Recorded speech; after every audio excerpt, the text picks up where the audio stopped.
तो दोस्तों स्वागत है आपका मेरे चैनल पर।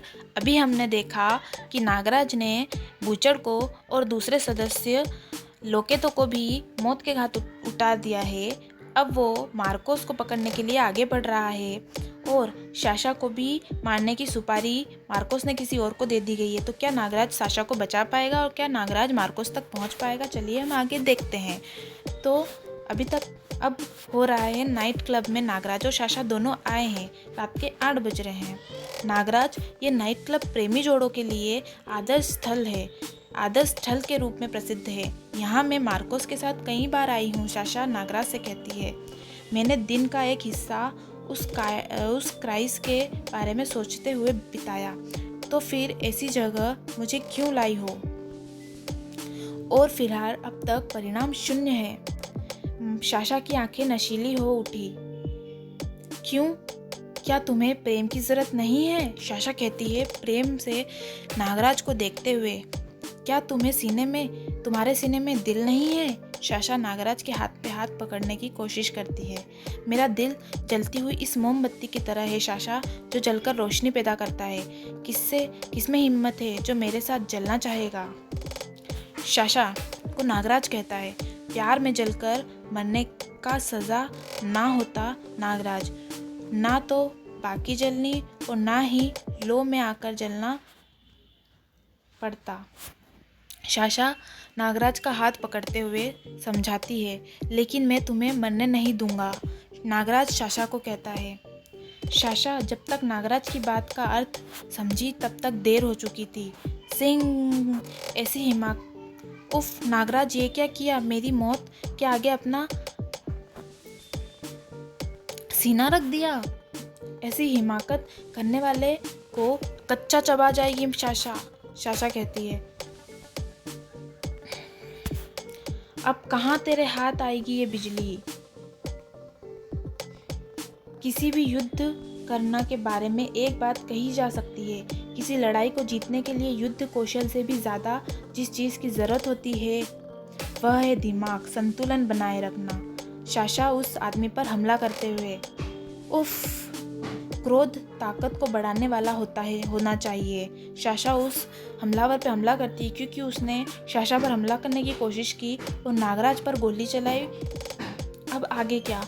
ना कि अक्ल को खा जाने वाला। और वो अपराधी साशा पर भी हमला कर देता है और साशा को पकड़ लेता है और उस पर बंदूक तान देता है। साशा की जान खतरे में आ गई थी। शिकारी बिजली समझती है औरतें आपको। तेरा शिकार मैं करूँगा, वो अपराधी साशा को कहता है। गोली मार ही देता वो साशा को, मगर नागराज की उपस्थिति में ये काम थोड़ा मुश्किल था। आह, मुझे मुंह से मेरे लिए गिराता गिर पड़ा और बेवकूफ़ जिस्म। न नागराज, तुम ठीक हो? हाँ। तथा तुम्हें गोली लगने देख मैं अपना आपा खो बैठी थी नागराज।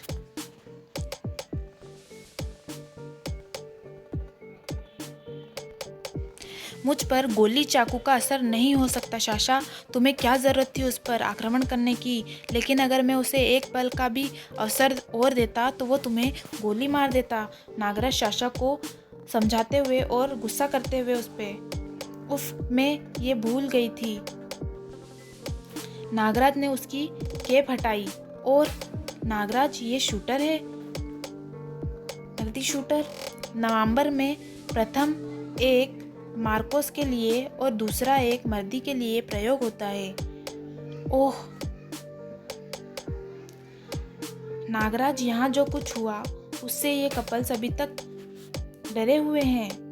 सॉरी, आप सब लोगों के मनोरंजन में व्यवधान पड़ा। हम डरे हुए नहीं हैं नागराज, हम तो सांप देखकर स्तब्ध थे जिसे तुमने हत्यारे पर छोड़ा। तुम अद्भुत हो नागराज। सब वहाँ नागराज की तारीफ करने लगते हैं। मुझे जो कि इन्फॉर्म करना होगा कि मांबर ग्रुप का एक और हत्यारा मारा गया। मुझे पता लगाना होगा कि इसको मुझे मारने का आदेश किसने दिया, साशा कहती है। साशा के हाथ मर्डी का मोबाइल लग चुका था। ओह, ये नंबर तो रिचर्ड का है। माम्बर का सुप्रीम कमांडर। फ़ोन वेलेडिशिया में ही किया गया था। नागराज जो को फ़ोन करता है और साशा के हाथ मार्डी का फ़ोन लग जाता है। माम्बर में र की ध्वनि रिचर्ड के नाम की सूचक है नागराज, इसका मतलब वो भी वेलेशिया में है और वेलेशिया में उसका ठिकाना मुझे अच्छी तरह से मालूम है। साशा नागराज को कहती है, ये कार्ड मुझे मर्डी के पास मिला है और मुझे उम्मीद है कि ऐसा ही एक कार्ड मुझे रिचर्ड के पास भी मिलने वाला है। पहले कार्ड में कोबी, जो कि बर्मिलिनो ओलंपिक 1992 का मस्कट है, सुप्रीम कमांडर रिचर्ड।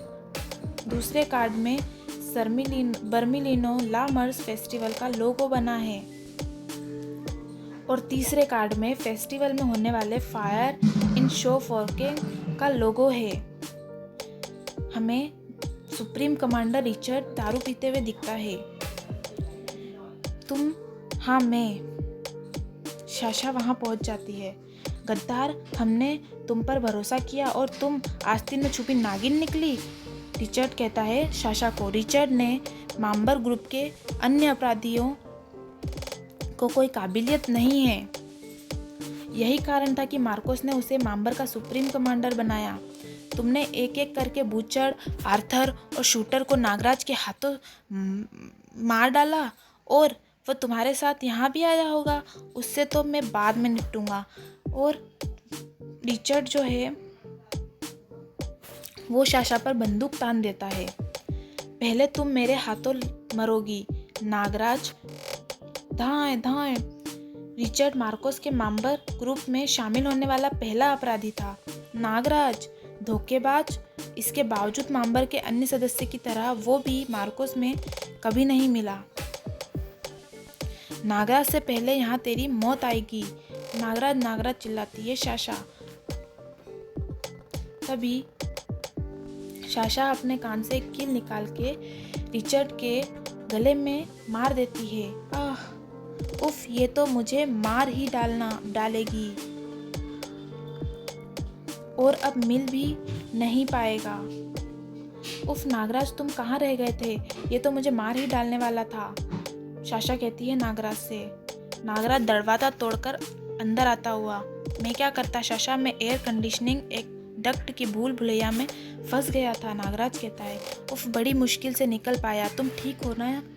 मैंने तुमसे कहा था ना नागराज कि मैं सेल्फ डिफेंस से ज़्यादा विश्वास करती हूँ।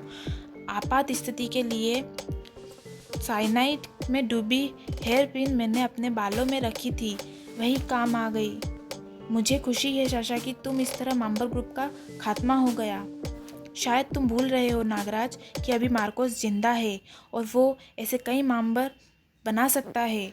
अभी रिचर्ड को भी साशा ने मौत के घाट उतार दिया है और अब सिर्फ एक सदस्य बचा है माम्बर का, वो है मार्कोस।